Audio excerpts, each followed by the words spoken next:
This is James Taylor, and you're listening to The Creative Life. The Creative Life podcast is a show created for you, the creative.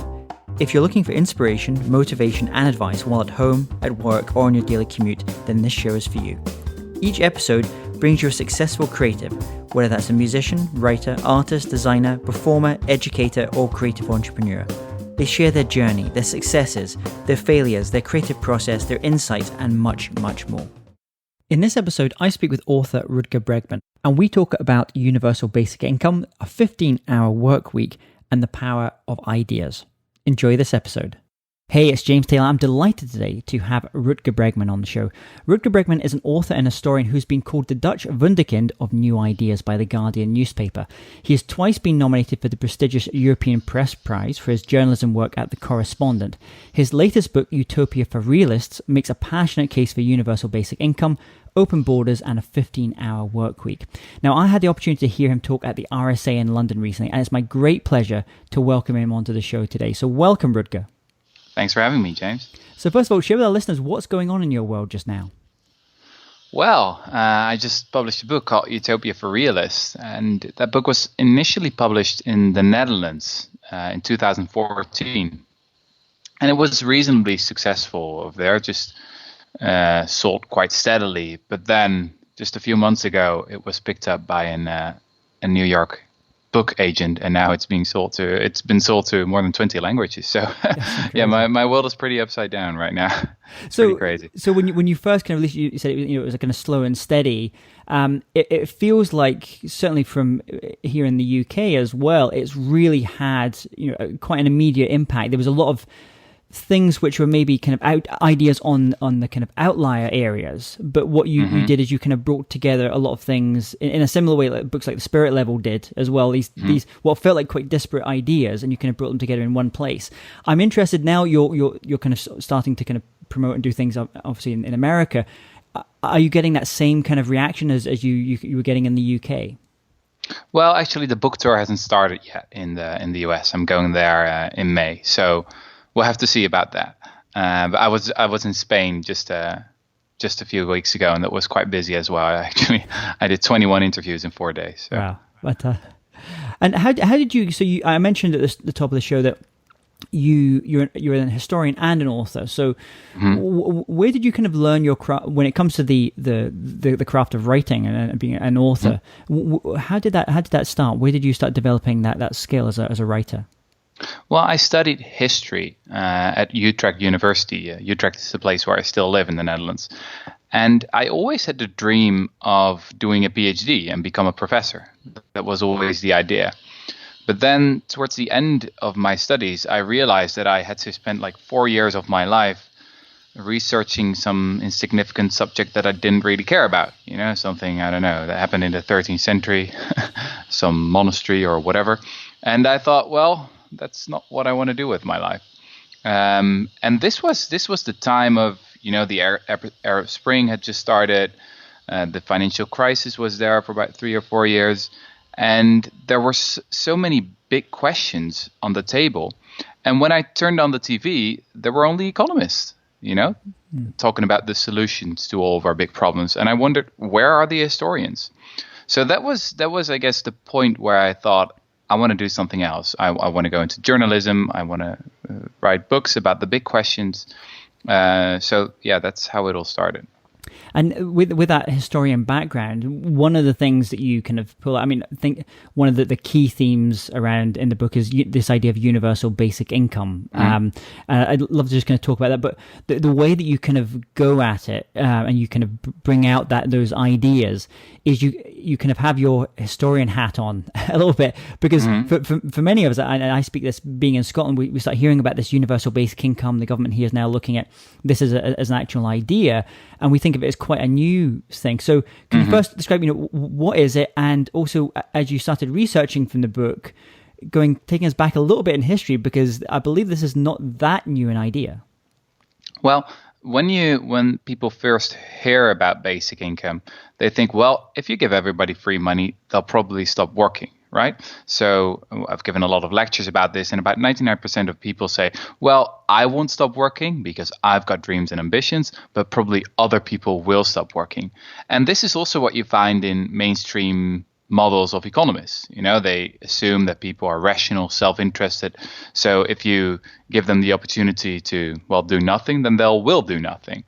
But for me, as a historian, I just wanted to look at the stories about the real experiments that have happened in the past. What really happens when you give people the opportunity to decide for themselves what to make of their lives. And in fact, we have seen quite big basic income experiments in the 1970s in the US and in Canada.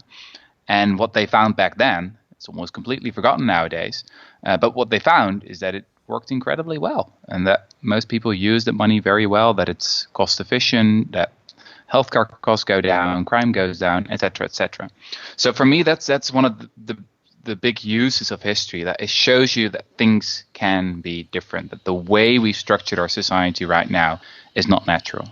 So why is in many countries in the West this is still not something that's done? In fact, the vast majority of countries. I don't have kind of one example of a country that's kind of doing this actively just now, or a state that's actively kind of doing this. But why did it stop? Why did it kind of disappear in the 1970s and it's only kind of coming back now? Well, there's no big reason for it, I think. Sometimes history is just full of bizarre coincidences. So what happened is that Richard Nixon, of all people, almost implemented a modest basic income at the beginning of the 70s in the United States. And his plan was killed by the left, by the Democrats, who wanted a larger basic income. They wanted more money.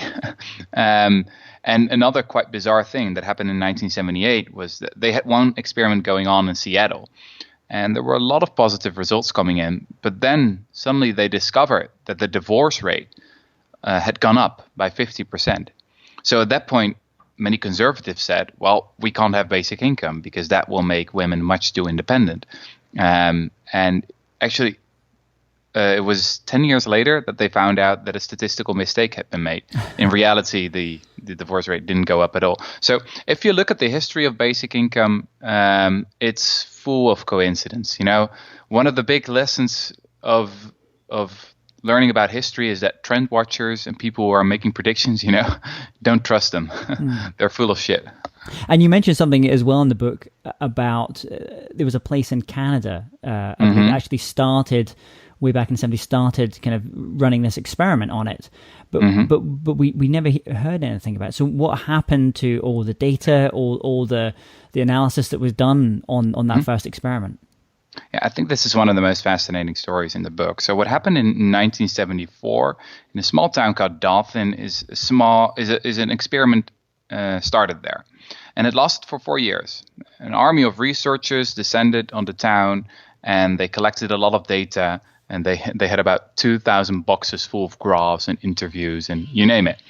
But then after 4 years, a new government was voted into power, and the new Canadian cabinet said, well, what kind of weird experiment is this? You're actually giving free money to people. Stop this at once. So there was no money left to analyze the results. It was more than 25 years later that a Canadian professor heard about the records, found them, did the analysis, and discovered that it had been a huge success. So, as I said, healthcare costs went down, crime went down, kids performed much better in school, domestic violence went down, mental health complaints went down, and people didn't work any less. The only ones who worked a little bit less were new mothers and students, but they stayed in school longer. So it was quite a revolutionary experiment, but we've only just learned about the results. And something similar seemed to happen. You mentioned in the book a fascinating story about one of the Indian reservations that they got the right to open a big casino there, brought in a lot of wealth, and the wealth was distributed across the residents of that place. So essentially, a kind of universal income for everyone as well. So when you first hear that, you think, oh, that everyone will just suddenly be sitting watching Netflix and drinking pina coladas and just not doing anything, but that's not what happened. So what actually happened to all those people that suddenly were getting this form of universal income? Exactly. And what's even more interesting here is that an economist, Randall O'Keefe from UCLA, later discovered that the savings in terms of lower healthcare costs, lower police judicial costs, because crime went down, kids performing better in school, etc., the savings were actually bigger than the cash grants themselves. So in that sense, this is free money. It's in the long run, it's free to give people free money. Eradicating poverty pays for itself in the long run. Now, that is just, when you think about it, that's a revolutionary idea.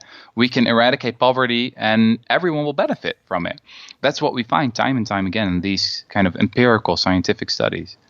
So one of the things that I felt that in the book, it kind of linked it a little bit to the spirit level as well, is this counterintuitive idea that perhaps the people that could be best off in the case of doing what you're talking about, in the same case in the spirit level as well, are some of the wealthiest in society, and some perhaps the people you would think that will probably would fight, tooth and nail to make sure this doesn't happen as well. So the spirit level, it talked about, give everyone kind of wider access to various improve levels of equality. Then it actually reduces crime levels, which helps some of the wealthiest in society as well. In your book, you actually kind of talk about this a little bit as well, and how by doing this, many of the people who are making the strongest arguments against it maybe are coming from the right. So why is that? If they can't see, is it just do you think it's just a gut instinct? They're not looking at the data behind it, or is there something else going on? Let me first emphasize that I think that the ideas in my book really move beyond the old political distinction between the left and right. What's actually interesting is that now in Finland, it's a center-right government that's doing a basic income experiment. And in Canada, it's a conservative senator that's pushing for another basic income experiment. So I think that traditional political differences, may quite quickly evaporate when we think about these new ideas. But it feels like obviously the book being about these kind of utopian ideals and actually having something to having something that people inspire to kind of going towards. It feels a little bit like that mantle has been taken up by the right in many countries, whether you look at people like Trump in America, and it feels like the liberal side of things have kind of lost their sense of what a utopia is. You're exactly right. I think that the problem today is that zero-sum thinking has really taken over the world. So the best example is obviously Donald Trump. His worldview is that if someone else loses, he wins. If he loses, someone else wins. There's no such thing as two people winning at the same time. The same is going on in Europe right now. So it's in Northern Europe, countries like the Netherlands and Germany, who are blaming the Greeks and the Spanish that they're lazy and not working. The whole idea that we can all, be better off if we work together, that is somehow forgotten. Now, all the ideas in my book are win-win solutions.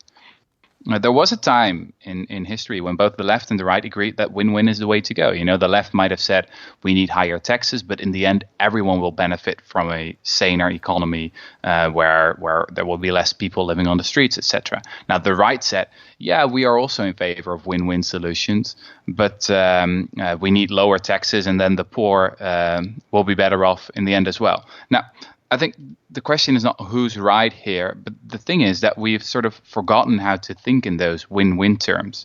And that's what I've really tried to rediscover in the book, is that there are solutions like eradicating poverty, is that everyone will benefit from that. And one of those kind of win-wins you mentioned is on another one of the big subjects in the book, which is about reducing the amount of time people are working, going to a 15-hour work week. And someone that you hold up, you talk about the story, is not someone, the first person you would think of in terms of reducing the amount of time someone's working, but you talked about Ford, of the Ford Motor Company, how he actually looked to reduce the amount of time working. So can you talk about what that was about, and now where we are in 2017, and thinking about what we know now about people's their kind of work week and where we maybe should be heading? Well, there are quite a few entrepreneurs in history that discovered that it's not a very smart idea to have very long work weeks. And Henry Ford was indeed one of the first who discovered that if he shortened the work week of his employees from 60 hours to 40 hours, that they were actually more productive. There was another entrepreneur, Kellogg, the cornflakes. Yeah. I call this Cornflakes Capitalism in my book, who discovered that even with a 6-hour workday, his employees were even more productive. And this makes sense. If you compare countries, it's actually the countries with the shortest working weeks worldwide that are the most productive per hour. I think this is one of the great or the things that I try to do in the book is rethink also what work actually is. I mean, economists define work like, I don't know, in a hierarchical relationship, working as many hours, earning as much money.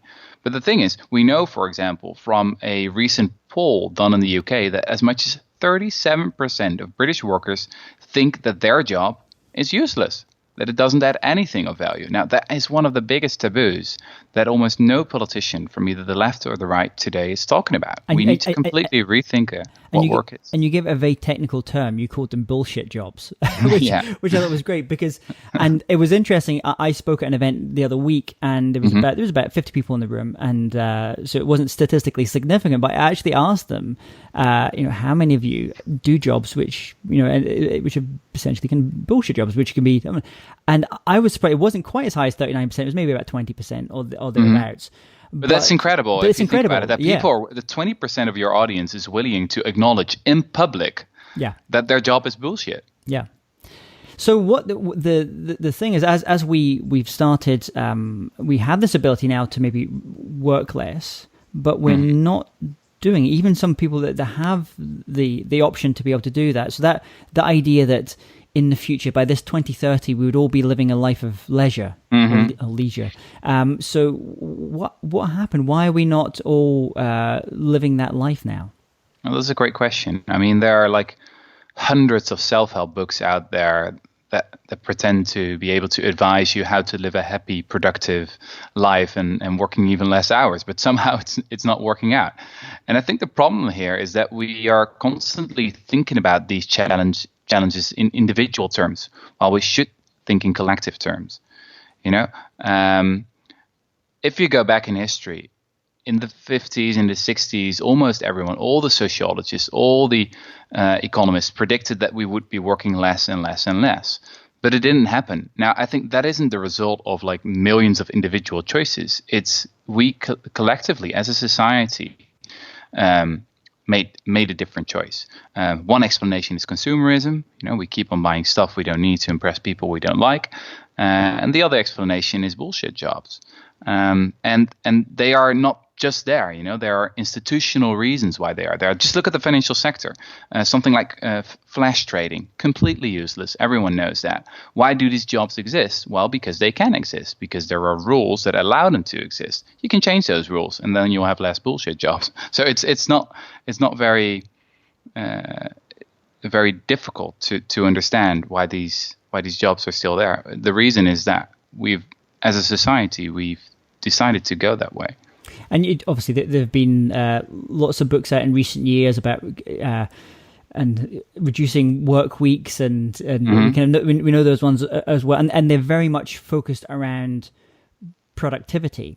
But you have a line in the book which actually comes from Kevin Kelly, who wrote a wonderful piece about the 1,000 fans concept, super fans concept, and he talks about productivity is for robots. Humans excel at wasting time, experimenting, playing, creating, and exploring. So as we now move into a time where automation is increasing, things like AI are happening as now, especially for those who are maybe in some of the more kind of creative industries, what does that mean for them? What's going to be the result of that? Well, let me give you the example of education and healthcare. What does productive education look like, or productive healthcare look like? The way we're doing it right now is that we basically say, well, a productive classroom is just a classroom where there are more kids in the classroom, like from 20 to 30 to 40, and then you have got only one teacher who's educating more kids. But everyone knows that then the quality of the education will go down. So there are certain kind of products and services that are actually better when they are less efficient, when they are less productive. It's the same with healthcare. If you really want to give people attention, care well for them, well, then you got to make sure that you're not too efficient. So I think that the whole purpose of progress has always been that the robots will keep on taking the jobs that can be made more efficient, so that we as a society can afford to waste more of our time on things that we really care about. I mean, that's always been the idea. But somehow we keep trying to make education or healthcare more efficient, while the whole idea was that they should be less and less efficient as we become richer. And one of the examples you mentioned that I suppose relates to this is you talk about Mozart and his 14th string quartet, and you said it still requires 4 people to play it now as it did when it was first composed as well. So and that's why it's so expensive to go to a concert right now. Much more expensive than 200 years ago. Because it's expensive relative to other stuff. When our farms become more productive, when our factories become more productive, then relatively music and the arts and healthcare and education will all get more expensive. And there's even a term for this. Economists call this Baumel's disease, named after the economist who discovered it, William Baumol. But the thing is, it's not a disease. It's a blessing. It's supposed to be this way. When our farms become more productive, when our factories become more productive, we can afford to spend more time, money, and energy on the things that we really care about: music, the arts, etc. We also need to, really spend our resources on that kind of thing, and not say that we somehow can't afford it. So let's just switch gears for a little bit. In terms of you've now got this book out, and I'm sure you're after the tour of the press junkets and everything end for this, you'll be starting to work on your next piece. Where do you go to find your inspiration and your ideas for the things that you want to research and you want to write about? Well, I think that the most important thing is to avoid the news. If you do that, then you have already accomplished 90% of what you want to do. So the news is always about exceptions. It's about things that go wrong: corruption, crises, terrorism. So if you watch or listen to a lot of the news, then at the end of the day, you know exactly how the world is not working. What I do is read books, read a lot of books. That's where I really get my inspiration from. One thing is important, though, is that many people think they have to finish a book. Well, that's not true at all. I read a lot of books, and many of them I read only the 10 first pages or something like that. And if I'm not interested in it, then I move on to another one. And this is someone speaking as a historian as well, so saying this. So it is fine if you start in that book and it's not kind of it's not lighting your fire to give up and move on to the next book. I think that's really a dogma that people have, that when they buy a book they have to finish it, or they somehow feel guilty that they have to finish it or whatever. Well, really drop that. I mean, people are wasting way too much time on books that they don't really care about.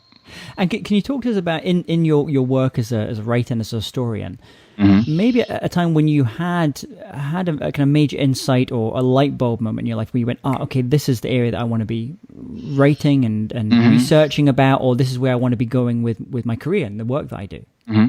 I think that was when I was about 21 or 22 years old. I was working on a paper. It was a quite philosophical paper about how we should define terrorism or something like that. And I don't know, the title of the paper was something like Virtual Decontestation of Terrorism's Discourse, blah, blah, blah. Now, I had handed in the paper, my teacher, and he really liked it and gave me a very high mark. In the Netherlands, you can get a mark between 1 and 10, and I received a 9. So that was really high, and I was quite happy with myself. But then about 2 or 3 weeks later, I picked up that essay, read it again, and I realized that I didn't understand anything of what I was saying in that piece. And I realized that I'd just been pretending to be smart or whatever. So from that point onwards, I decided that I would start writing in a very different way. Now my motto is really something that Einstein once said, is that you should make things as simple as possible, but no simpler than that. And that's really difficult, actually. It's very easy to make things more difficult, but it's really difficult to make things a little bit easier. And I think that's what great writing is about, trying to make things as simple as possible. So what role do you think writers and artists and musicians and those in the maybe the more the creative industries have in shaping a new utopia, shaping this a new vision? Mm-hmm. Well, in the end, Utopia for Realists, my book, is about the power of ideas. I believe that ideas can and do change the world, and there are countless examples in history of that. Many people believe that history is determined by money or by power or, by big institutional structures. But there are quite a lot of examples in which small groups with very little power achieved great things because they had a really good idea. Let me give you a few examples. At the end of slavery, democracy, equal rights for men and women. If you think about the women who were arguing in favor of the women's right to vote, they weren't the most powerful group in society at the end of the 19th century. They didn't have the most money, but they had the best idea. So that's really at the heart of my book. It's the power of ideas to change the world. It happens time and again, and it can happen again in the future. It's funny. I was watching the other evening. There was a program on TV, and the writer Peter Singer, who writes a lot about ethics, and one wonderful writer, and he wrote a book, Animal Liberation, in the 70s, I think it was 70s or 80s, and so a lot of people that are vegans and big fans of his writing. But this very short, I think it's like a 30-minute little mini film, was about life in 20 years' time, when people actually asked their children were asking their parents, what was it like when you used to eat the flesh of animals? And by just kind of future pacing in that way and seeing what a future could look like, it actually made people can ask, and it created a little, in the same way that your book created these ripples that kind of went out. Yeah, and that's a great example, James. That's a really good example. Actually, just a few months ago, I read a book by Yuval Noah Harari, the Israeli historian. And the book's called Sapiens, and at the end of the book, he talks about our system of industrial farming. And I finished that passage, and I'd been eating meat all of my life. And at the end of it, I decided, never again. So I'm actually just for a few months now a vegetarian. And I think it's a great example of what books can do to you. Is that, and it wouldn't surprise me if people in 50 years or 100 years time will look back on us and look at our society and think, well, why did you have borders? Why did you eat meat? Why did you still have poverty? Why you were so incredibly rich? Why did you work like 50 hours a week on a job that you didn't even like? What bizarre, In the same way we look now back on the Middle Ages. Yeah. So Plato said that what's honored in a country is cultivated there. What do you think is most valued and honored today in the West, and how do what should it be in order to kind of get to a time where we're in a better world? What should we really be honoring and valuing? Well, obviously, we've got an obsession with work nowadays. If you ask someone at a party, what do you do? Then everyone knows that you mean that you are referring to the job that he or she has. Now, as I said, the problem is that many people secretly don't really like their work. A recent poll amongst 230,000 employees in 142 countries found that only 13% of workers worldwide actually like their job.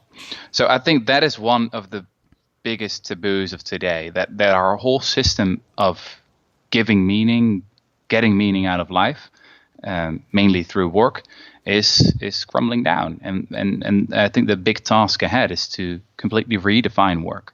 Include volunteers work, caring for our kids, caring for our elderly, giving everyone the opportunity with a basic income to decide for themselves what to do with their lives. I think that's the task that lies ahead. Wonderful. Just as we start to finish up here as well, I'm wondering, Rutger, if you could recommend one online resource or a tool, an app, and we have lots of listeners who are fellow authors and also folks who are entrepreneurs as well. If there's one online resource or a tool or app like Evernote or Gmail that you love, what would it be? Well, what I always use is Pocket, the app that helps you to save articles from wherever you are on the internet. I've got like hundreds and hundreds of articles in there. That's pretty much the only thing that I use, I guess. Because in your book, there's a huge amount of research that's gone into that, and one of the things I like in the book is you go to the back, everything is supported. They're not making just grand claims. There's support. There's a supportive evidence there as well. So, was that the tool that you used to be able to kind of collate all that different information that you were finding from different sources? Well, definitely, that really helped. But I think that if you want to be original as a writer, you got to make sure that you're not reading the same things that everybody else is reading. So that's, again, why I recommend to stop following the news, because the news is a very selective set of information. If you open the newspaper, different kind of newspapers at a particular morning, well, it's very common that they're all talking about the same thing. Yeah. Well, there's so much going on in the world right now, so books are often a much better source of information. And if you could only recommend one record and one book to our listeners, what would they be? I think the book that I would recommend is the autobiography of Bertrand Russell. Bertrand Russell was a philosopher and an activist who lived in the 20th century. And he's always been sort of my intellectual hero. What's I think so great about him is that he was a terrific writer. He wrote about 3,000 words per day, every day, and he was almost 100 years old when he died. So it's incredibly productive. And he had about 4 wives, and he founded a school, and he was imprisoned twice because he didn't want to participate in the war. A completely crazy life, but the prologue of that autobiography is the most beautiful thing I have ever read. The title of it is "What I Have Lived For," and people should really look it up. It's incredible. It's and really actually, beautiful. that makes a lot of sense that you've mentioned his name. I'm a big fan of his writing as well, and the history of Western philosophy is just a great history book and a philosophy book at the same time. It's still one of the best introductions. And I think what he was so good at was taking the ideas of others often, and I mean, he was obviously a great philosopher in his own right, but just taking the ideas of others and helping people make sense of them and how they fitted into each other. I think that was one of his gifts, one of his geniuses as well. So that's a great suggestion. We'll put that in the show notes. People go to jamestaylor.me and just look for Rutger Bregman. You'll find the link for that as well. And what would the record or the album be? I think I'd say I'm listening a lot to Rachmaninoff lately, and then especially the second and the third piano concerto, but then played by Nikolai Lugansky. That's also on Spotify. It's really my favorite version. I also, a few years ago, I bought the sheet music of the third piano concerto. And I can only play the first 2 pages, and then I have no idea what to do next. It's one of the most difficult pieces ever written by a composer, but it's so beautiful. It's really complex, but there are also very clear melodies in the music. I think there's nothing like it. Wonderful. We'll put that link in there as well. So, final question for you. Let's imagine if you woke up tomorrow morning and had to start from scratch. So you've got all the tools of your trade, all the knowledge that you've acquired, but you know no one and no one knows you. You have to start again. How would you restart? Well, I've got maybe a little bit of a crazy answer to this one, but what really helped me in the beginning of my careers is spamming people with emails.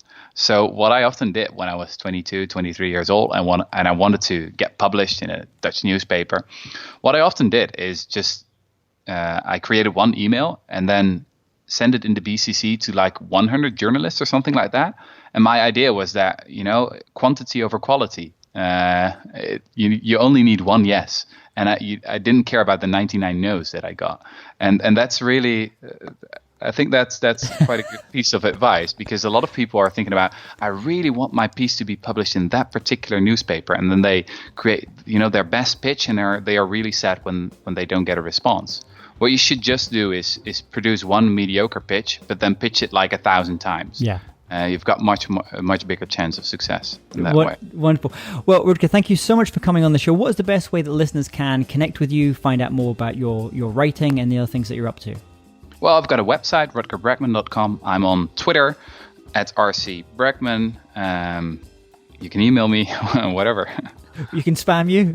Yeah, spam me. Yeah, yeah. That's That's the idea. well, thank you, Rutger, so much for coming on the show. I wish you all the best with the book as you start on now on the US kind of promotional tour for it as well. I look forward to reading many of your books in the future as well.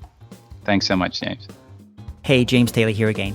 And if you're interested in living a more creative life, then I'd love to invite you to join me as I share some of the most successful strategies and techniques that high-performing creatives use. I put them all together in a free downloadable ebook that you can get by going to jamestaylor.me. That's jamestaylor.me to get your free downloadable ebook on creativity.